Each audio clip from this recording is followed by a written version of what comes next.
If you are an in-house counsel working in a real estate company, I'm going to ask you a very uncomfortable question.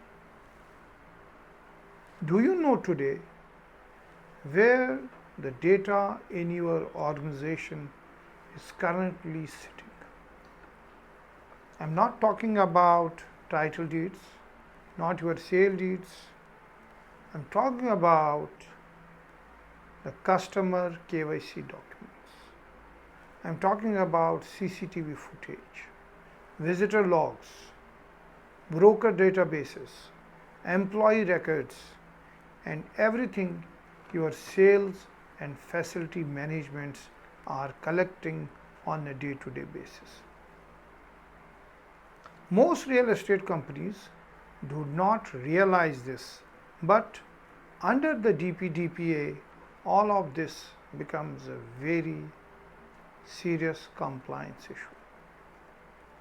Unlike other traditional regulatory risks, this one cuts across all the functions of your organization, and look what's actually happening. Your sales teams collects PAN records, Aadhaar, passports, income proofs. Your CRM team stores thousands of customer queries. Your marketing team tracks website visitors and share leads with the brokers. Your projects have CCTV cameras which is recording residents, employees, contractors and visitors round the clock. Your gated communities would also be using visitor management apps, facial recognition systems, RFID tags and access cards. And your management team maintains customer databases, resident databases, vehicle details, emergency contracts and maintenance records. Now ask yourself, has anyone mapped this data flow? Because if legal department hasn't done it, someone else has probably built the systems without considering the obligations under the DPDPA. And that is where the real risk begins.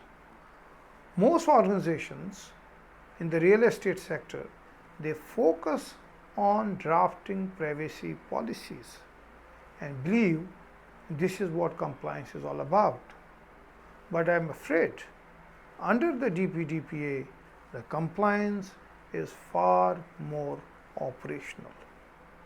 Can you explain which category of personal data is being collected? Who all have access to it?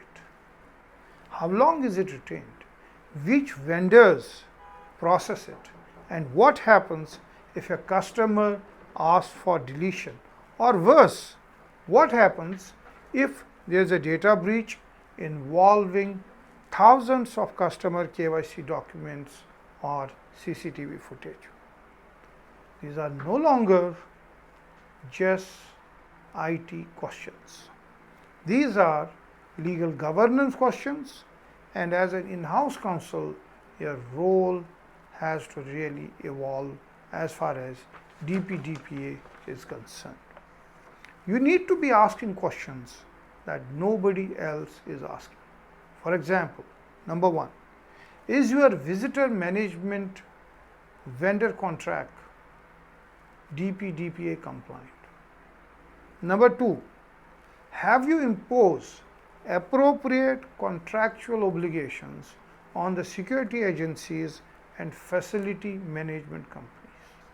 Number three, are the brokers that work with you receiving customer data through unsecured channels, for example, WhatsApp groups or Excel sheets? Fourth, do you really need to retain customer KYC data indefinitely after a sale transaction is completed? And number five, who owns the data that is collected through smart building platforms and IoT devices? And finally, the most important question, if the regulator was going to investigate tomorrow, can you demonstrate that you have a defensible governance framework as far as DPDPA is concerned?